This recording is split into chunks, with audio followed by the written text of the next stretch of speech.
Hey market goers, this is Andrea from Four Directions Cuisine. I am bringing you a Three Sisters and Wild Rice salad as a cooking demo today. Now, a lot of the ingredients that you're going to see today, you'll be able to find at Lost City Market, including these beautiful greens from Rebel Farms, which is one of the farm vendors there at the market. So hopefully you will be patroning the market every Wednesday right there in the taxi community, Lost City Marketplace, and let's do a bit of cooking.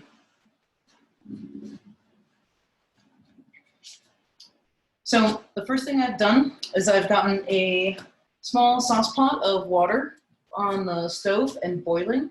I've already added a little bit of sea salt, and what I'm going to add next is my wild rice, my Red Lake Nation wild rice. And that's going to cook for about 30 to 45 minutes, depending on the doneness that you prefer. Now, forewarning, the wild rice is going to be on the al dente side. It's not like white rice or even like brown basmati rice or anything like that. It is going to cook for a little bit longer, and it's also not going to be as soft as a white rice. So just be aware of that. It's not that you've undercooked it, it's just the nature of that particular rice. So while that's going, I've already washed off the zucchini and some poblano.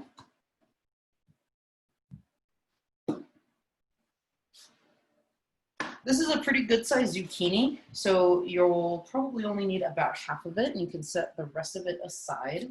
Fun little tip, I like to hold on to the scraps of vegetables like onions, zucchini, peppers, even the stems of items like spinach or arugula. I have some beautiful arugula from Rebel Farms here. And the reason for that is, especially for the more specific items, I like throwing all of these vegetable scraps into a gallon Ziploc bag. And I put it in the freezer, and when the Ziploc bag is full, I pull out my big stock pot and fill it up with water along with all my vegetable scraps. I let it simmer for about 2 hours, give or take, and I have fresh, or I have homemade vegetable stock. And that's a way that I utilize scraps, both at home and in the commercial kitchens. Something else, if you have a yard and the space, or you know, maybe a small bucket on the countertop, you can also do your own compost too. And if you're fortunate enough to have a garden, get that compost going and then add it to your garden beds or add it to your planters, whatever it is that you have going on. These are just a couple of really great simple ways, non-expensive ways, or no-cost ways in some instances that you can you know, reduce your waste.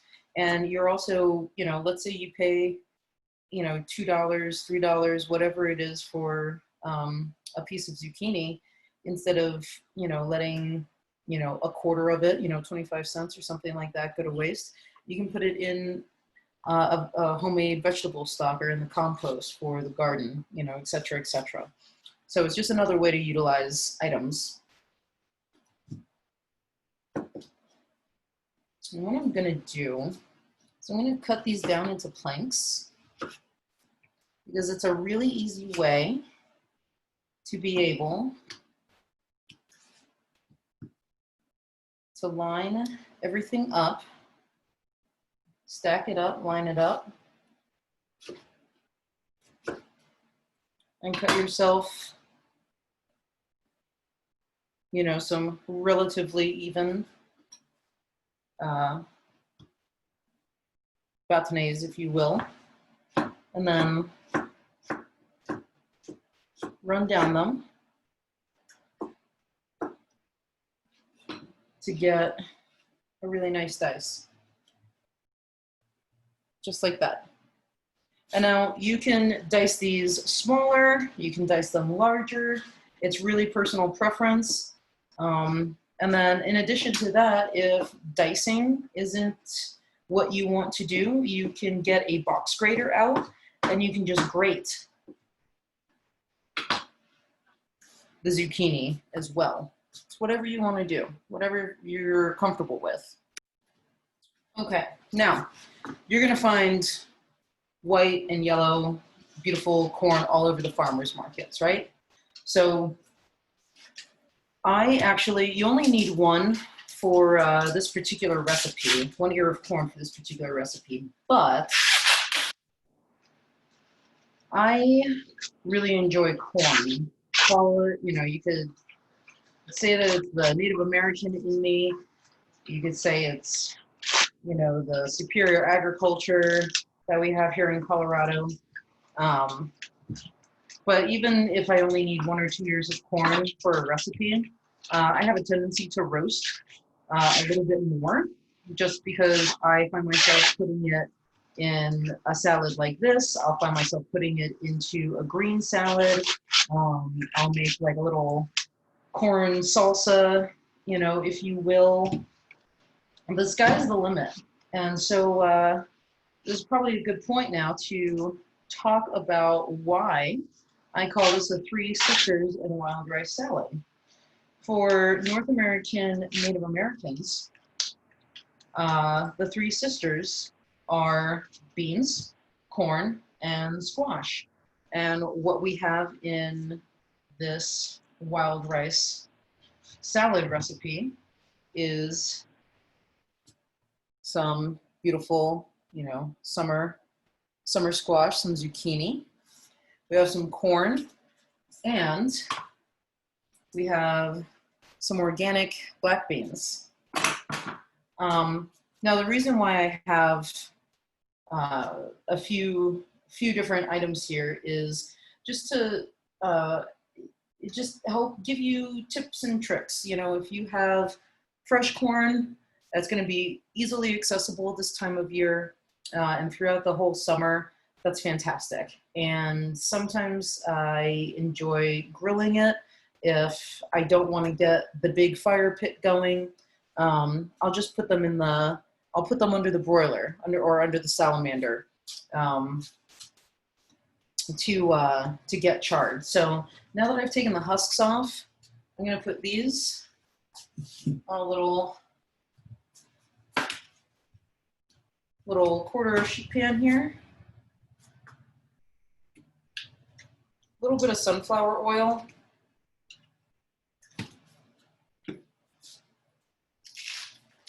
Crack of I almost said pepper. Crack of salt. And then I'm just going to pop it underneath the broiler. And it shouldn't take very long. All you want to see a little bit of color as if you had grilled it. It just gives it a roasty flavor that's really, really nice, kind of nutty without actually introducing nuts to your dish. We always try to be conscientious of allergens here at Four Directions Cuisine. So the rice is going.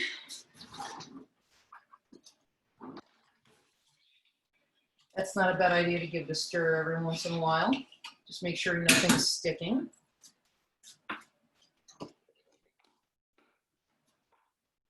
I like to have cup, pint, and quart containers on my station, because as I'm cutting some items up, I can get them out of the way really easily and organized.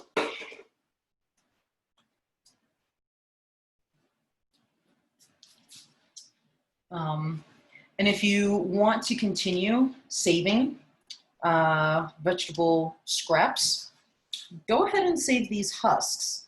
You can use them as a serving vessel if you want to get really creative and fancy sometimes. You see how these tear so easily, just like that? They're fibrous.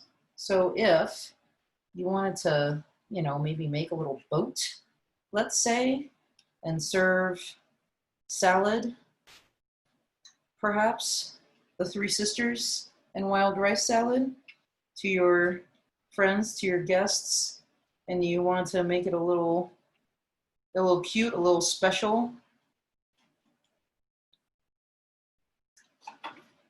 Cut off the ends here, a little excess.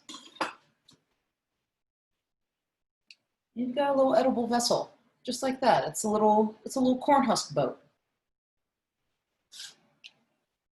I know we don't all have time for these things, but that's just a fun thing that you can do if you'd like. You know, you can do whatever you'd like. You can also dry these. You can lay these out. You can put these in a dehydrator, or you can lay these out and dry them and have them. And when the time comes, if you are feeling adventurous and you have some time, or you want to do some fun hands-on things with your kids, you can, instead of having to go out and buy your corn husks, you have them already if you want to make tamales. I know I personally make food. I do food experiments with the kiddo. She's going to be 9 in August, and she loves cooking. That's one of our things to do together. So if you've got a kiddo or a family member or a friend who, you know, really enjoys kitchen adventures, by all means, you know, these are some fun little things to do.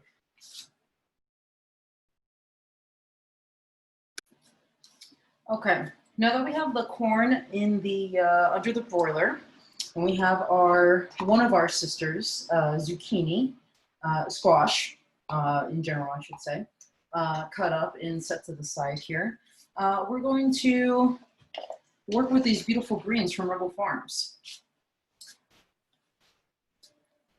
So stems are okay. They have a lot of flavor. Not all greens are created equal, just in the sense of being able to eat the stems. And you know, you want to sort through any yellowing or deteriorating leaves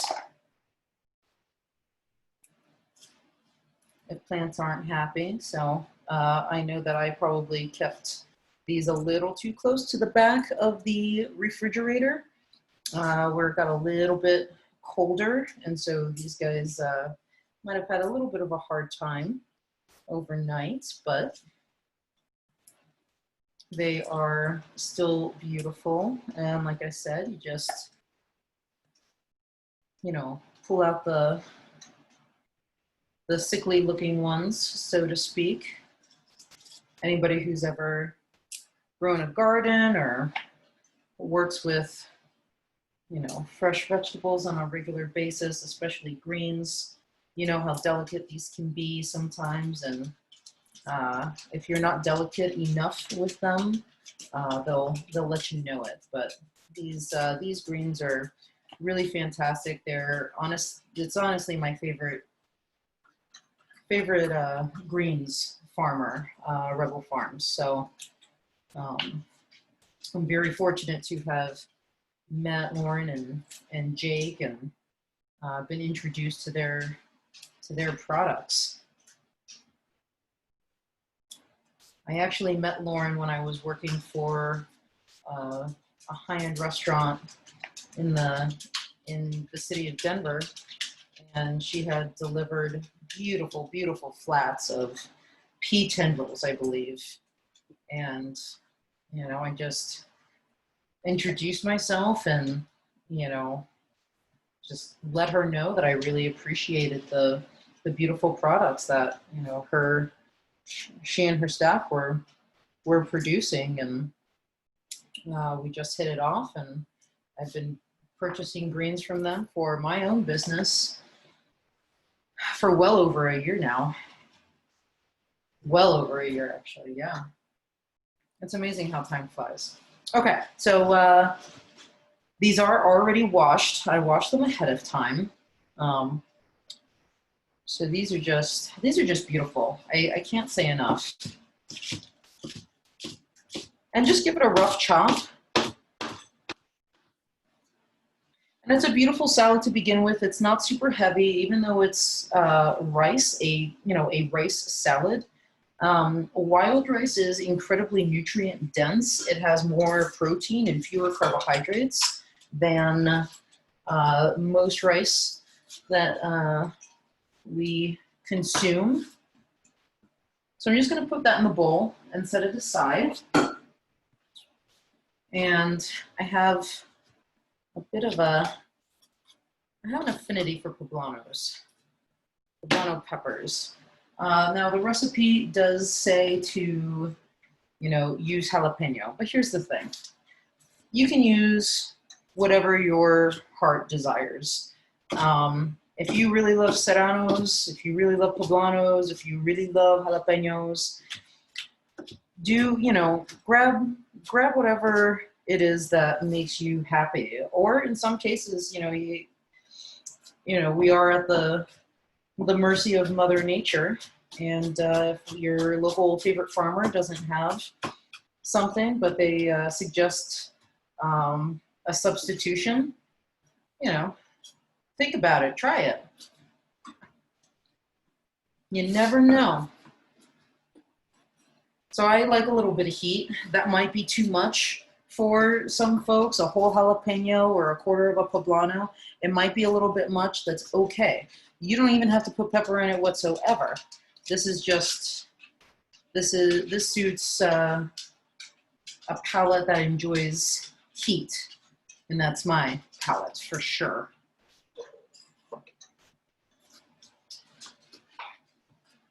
So I'm gonna go ahead and, as you saw, put the zucchini squash in there.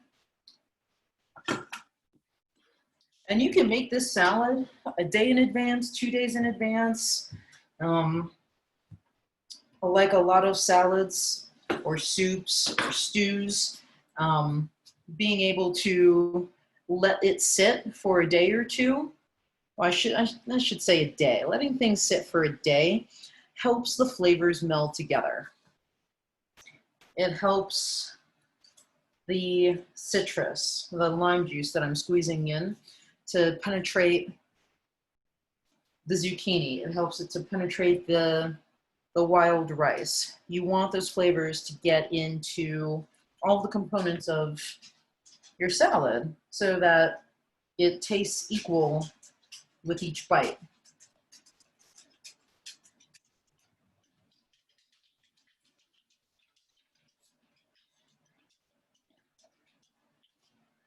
And then we're going to take a little bit of cilantro here. And just we'll weed through any leaves that are damaged beyond repair. And this I also washed ahead of time. I just like keeping my herbs in a little container. If you like yogurt, wash out the container, hang on to it. You can put your herbs in there and it'll help preserve your herbs, your fresh herbs, a little bit longer. You can also, if you don't have that kind of room, or if you want your fresh herbs to lie flat, you can also, you can take your herbs, you can lie them flat, and you can wrap them in a wet paper towel. Put it inside of a Ziploc bag in the refrigerator, and that will also help preserve your herbs. You'll have herbs for much, much longer if you do either one of those two things. As a chef, I never enjoy wasting food. But as an Indigenous person, I don't like wasting food for the reason of our food was once living. Whether it's plants or animals, our food was once living. And so we don't like wasting because we understand that a living thing no longer lives, so that we may cook it and use it to sustain ourselves, our friends, our family, whoever it might be, whoever it is that we care for and that we're cooking for, the food is sustaining them. And so to an extent, it's a sacrifice for the food. And so we always respect that. As a chef, I don't like wasting because of the budgeting element of things, of course. But as an Indigenous person, which trumps me being a chef, the reason why I don't like wasting as an Indigenous person is plain and simply to respect the food.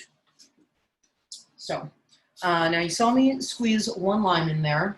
I do have a second one on standby. Sometimes you don't get a whole lot of juice out of the citrus that you purchase, and that's okay. So I personally make it a rule of thumb, if I see a recipe that calls for, you know, the juice of one lime, I'll make sure that I have 2 on hand, just in case that first one doesn't have a whole lot of juice. Now we have some organic canned black beans. I do not usually purchase canned beans. I always cook from dried beans, and I'm sure a lot more people now are doing that as well, stocking up on the pantry items, whether it's the dried beans or the canned goods. I get it. You know, none of us were prepared for a pandemic. It took the whole world off guard. So more than likely, you have a can of black beans or other beans. If you prefer pinto beans, by all means, use pinto beans, use red beans, use kidney beans. It's totally up to you. Just because you're reading the recipe, it's just a set of guidelines. It's a bunch of suggestions. You can, if you don't like zucchini, you can use the yellow crooked nut squash if you prefer. You can still make this recipe in, let's say, November. This stuff won't be around, not in a farmer's market anyway. Of course, you can always find it in your local grocery store. But make a seasonal version of this. Make it instead with zucchini squash, you can make it with roasted pumpkin, roasted butternut squash, acorn squash, curry squash. I love using curry squash, especially for like a coconut creamy Thai flavored soup. So sky's the limit. I'm gonna drain these off quickly, and then we're gonna put a little bit in the bowl. We're gonna see where our wild rice is. We're gonna turn the corn, and we'll see where we are then, and we'll move on to the next thing in the recipe. Okay, so I have my black beans drained, ready to go. Just gonna add them to the bowl there.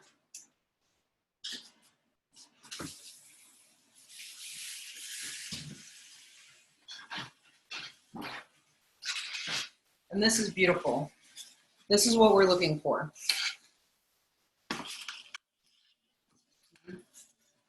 Go ahead and turn it.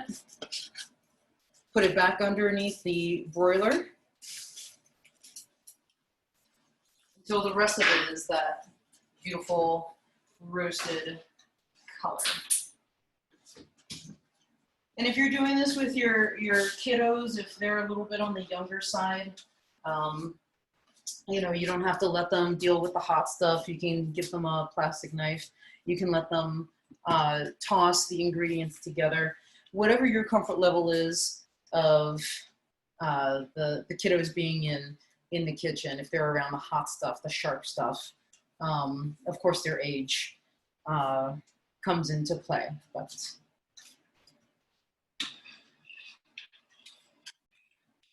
kiddos like having things to do with their hands, and I have found that cooking is a fun and interactive way for them to not only keep their minds and their hands occupied, but also it's a really good way for them to help around the house, learning how to help around the house. So there are multiple benefits there. Now in the recipe, I suggest using some sunflower oil. There's a beautiful oil produced right here in Colorado called Colorado Mills, and they have superior product for sure. If you're not really a sunflower oil kind of person, or if you have a different oil that's your favorite, it might be a good quality olive oil.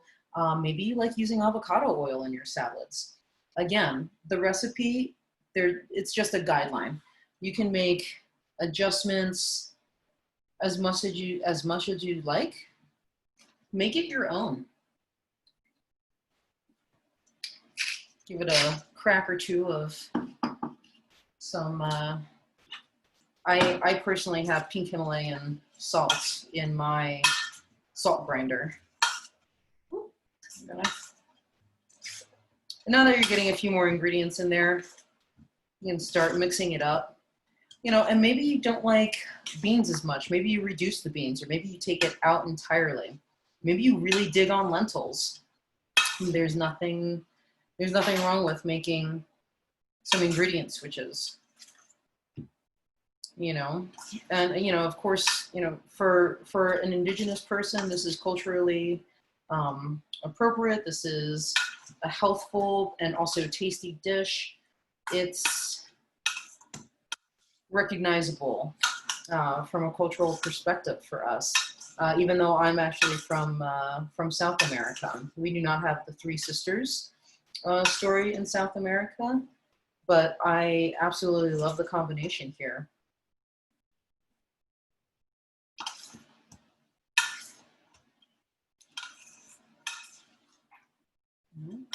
Just mix it up.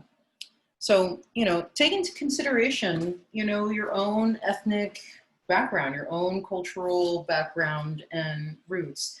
If black beans aren't for you, if pinto beans aren't for you, if beans in general aren't for you, try lentils. You know, if that's something that is in your genetic coding, so to speak, put it in there. You know, different vegetables. If you're not a fan of cilantro, if you want to be even more of a purist and you want to use culantro, which is actually the indigenous version of cilantro, by all means, do it.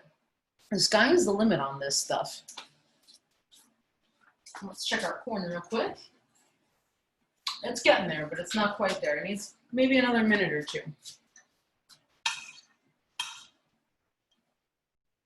This is a favorite dish in my family.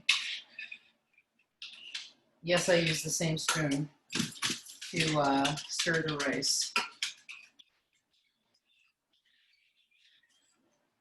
I don't mind doing dishes, but if I don't have to dirty it anymore, then I absolutely have to, then I won't. I don't mind if there's a rogue piece of cilantro floating around with the wild rice. That's okay. It's all going to go into the same bowl by the end of this. So the wild rice isn't done yet, but you can see it starting to split open, just like that. You can see it start to split open. When you see it starting to split open like that, it's ready. But the majority of the rice has not started to split open yet. So we're gonna keep cooking it. And it can take, you know, it can take 30 minutes or more to get this rice to the perfect doneness. So that's why I had the water going first. It's the first thing that I start and put on the stove top. And while that's cooking, I can do the rest of the salad. So quick recap. Right now we have some beautiful arugula. It can be spinach, which again is what's in the recipe. But if you don't have it, use spring mix, use arugula, use watercress.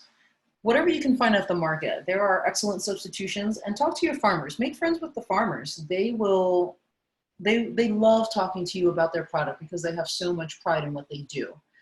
So talk with your farmer, make friends with a farmer. So in this bowl we have arugula that I just did a very, very rough chop on it. I just didn't want the really, really big leaves that were 4, 5, 6 inches long. That's a little cumbersome when you're eating a salad, right? So there's beautiful arugula in here. There is farm fresh diced zucchini. Again, you can use a box grater like what I have here. I have a tendency to use the larger grit on it as opposed to the smaller one. I just find it releases too much water and there's not enough texture to the raw zucchini when I use the small one. So that's why I like to use the large side of it. We have our black beans in here. And again, if you have dry and you can cook them from dried, that's great. If you have canned, that's okay too. You don't have to be dead set on what's in the recipe. If it says canned and you have dried, if you have dried, you know how to cook dried beans. Go ahead and cook with dried beans. Don't feel like you need to run out to the store and get canned beans just because that's what the recipe says. Again, it's just a guideline. It's a helpful guideline. So we have greens, zucchini, squash, black beans. So we have 2 of our 3 sisters in here already. I've also already started to dress the salad with some really beautiful Colorado Mills sunflower oil, as well as just a pinch of salt and the juice of a lime. And tasting as you go is really important because that's how you know where you are with your seasoning. If it needs more of something, you can add more of it. So always err on the side of caution when you're seasoning your food, and taste throughout the process.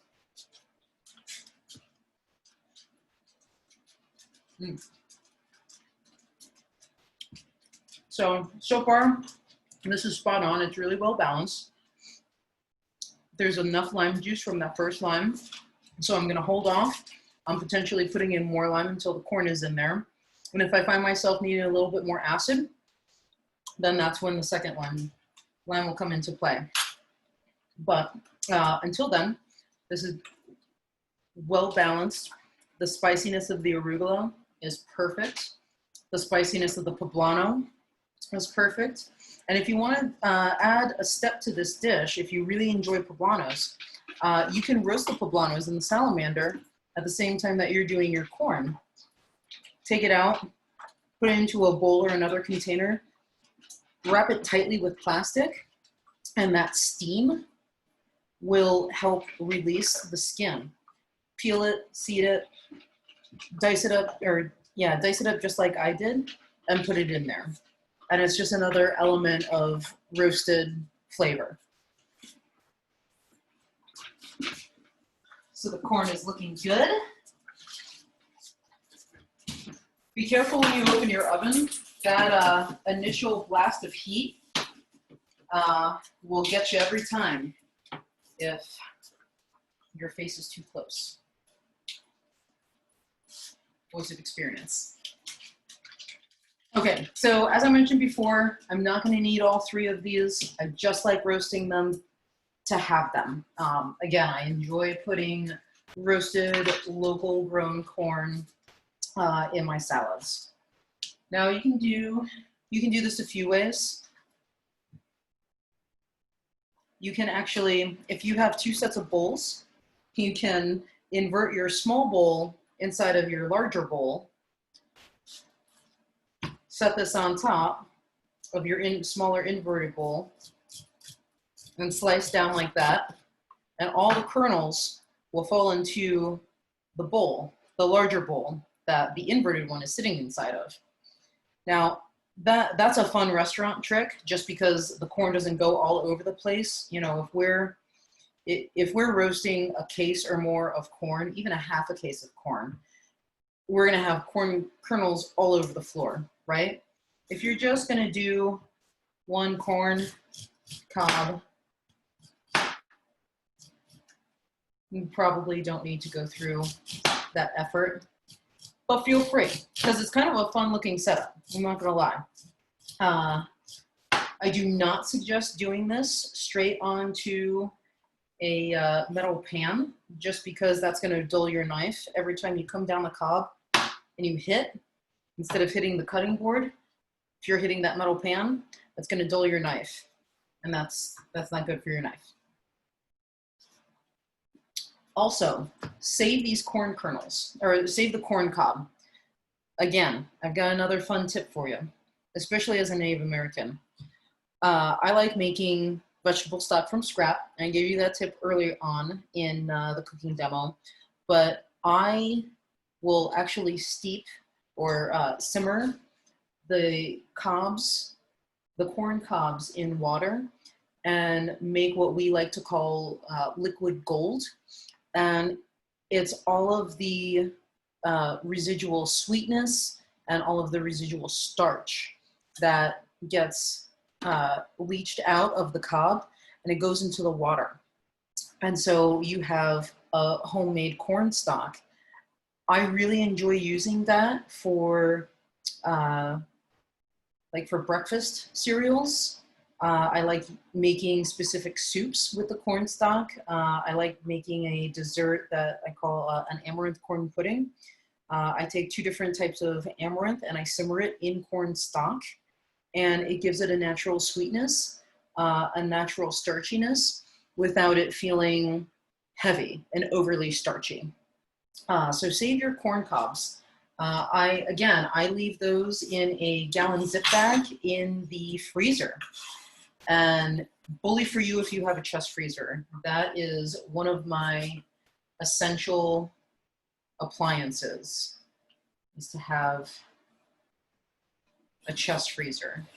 So yeah, I keep my corn cobs in the freezer until it's full. I have a full bag or maybe a full couple of bags, depending on how big of a stock pot I want to pull out. And I make corn stock. Now the kernels did cool off quite a bit just by cutting them and having them on the cutting board for a minute or two. And that's the other thing. As chefs, we have quite the tolerance for heat. So don't feel like you have to cut the kernels off of the cob as soon as it comes out of the oven like I did.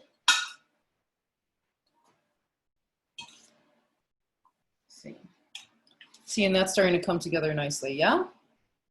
Just like that. All those beautiful colors. And if you want to add even more vegetables to this, by all means, if you really need a pop of red color in your salad, put some diced tomatoes in there. Get some red bell pepper. Again, talk to your farmers, make friends with them. Let them know what you're making or what you want to make or you're thinking of making. They have a wealth of knowledge. They really do. So it's really worthwhile to talk to your farmers.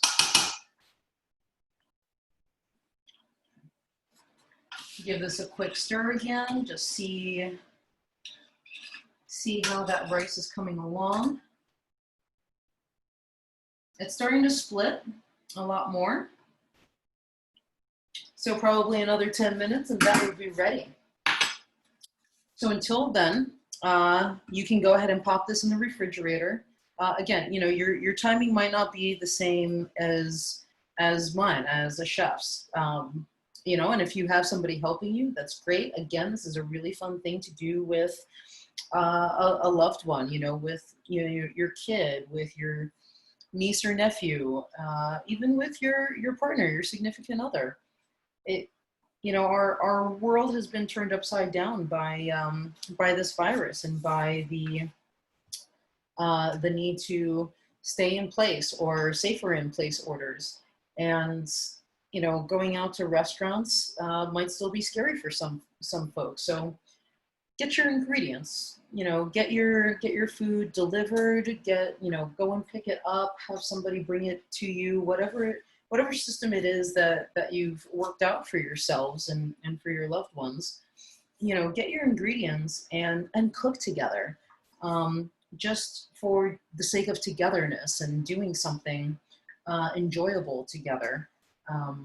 You know, we can do this solo, we can do it individually. That's, you know, I love cooking, whether it's by myself or with a whole team of people or with my family. But this would make a really fun date night. You know, if you haven't done that before, see if your significant other would be into cooking dinner together.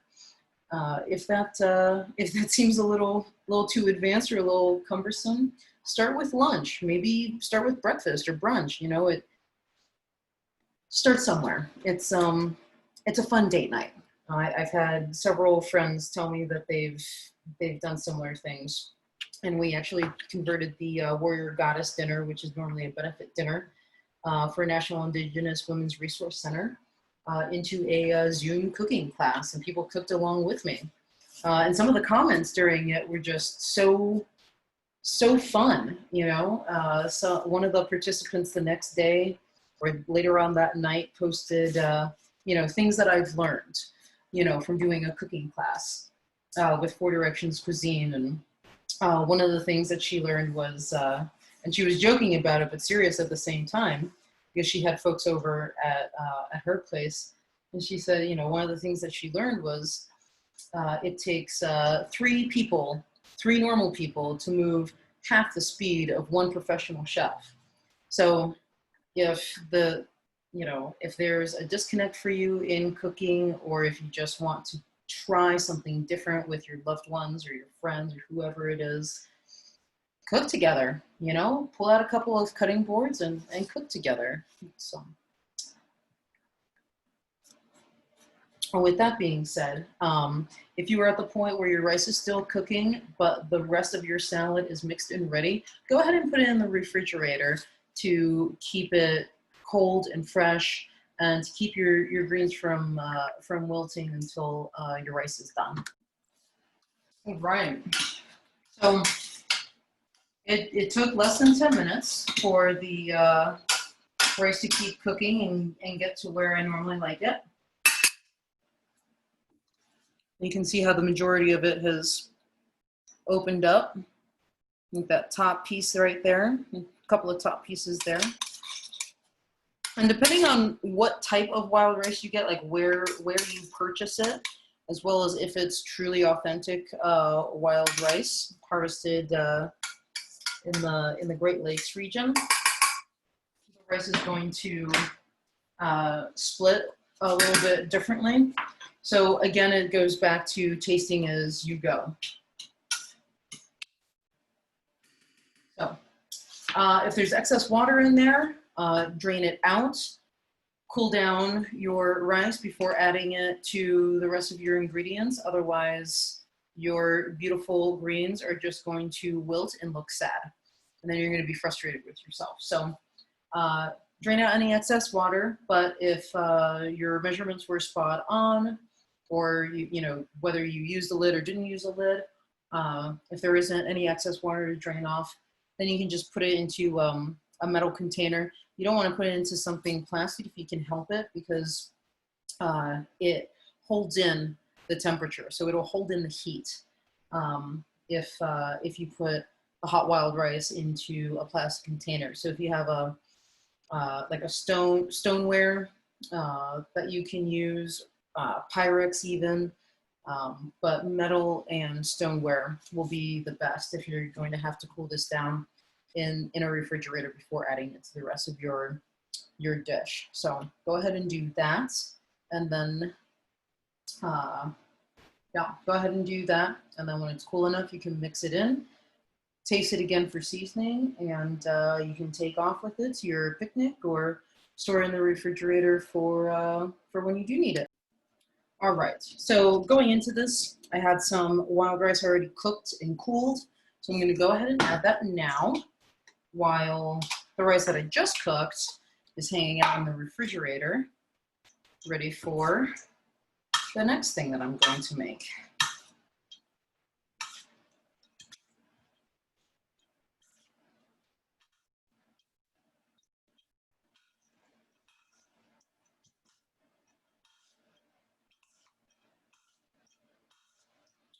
So again, this is a really, really nutrient-dense salad. You have, you know, local corn. You have beautiful greens, also local.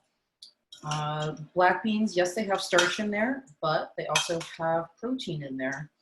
And then, of course, one of the stars of this dish, the wild rice. It has a significant amount of protein as well. Not nearly as high as quinoa and amaranth, though, but still very nutrient dense.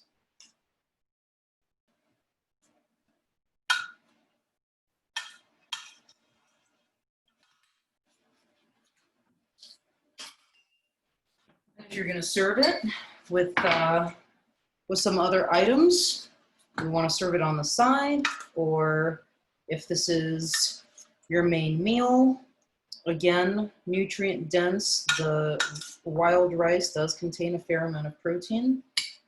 By all means, you know, put it in a nice little dish for yourself, for your guests. Pile it up. You can even grab a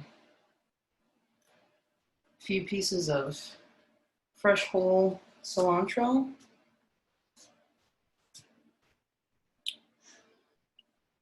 And that's a pretty tasty dish.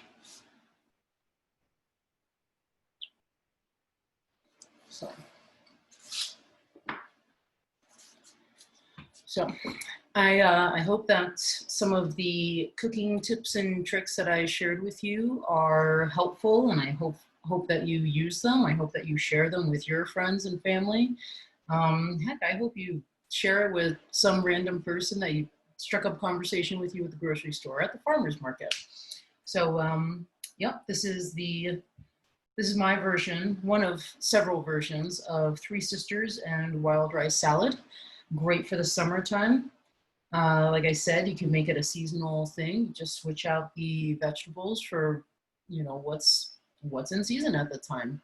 What looks good to you? What speaks to you? That's the other thing. You know, you have to feel your food. You know, you have to have some sort of connection to your food, and that's one of the reasons why I love cooking so much. And so, thank you for joining. Thank you for shopping at Lost City Markets, and hopefully you'll be a regular Wednesday market goer.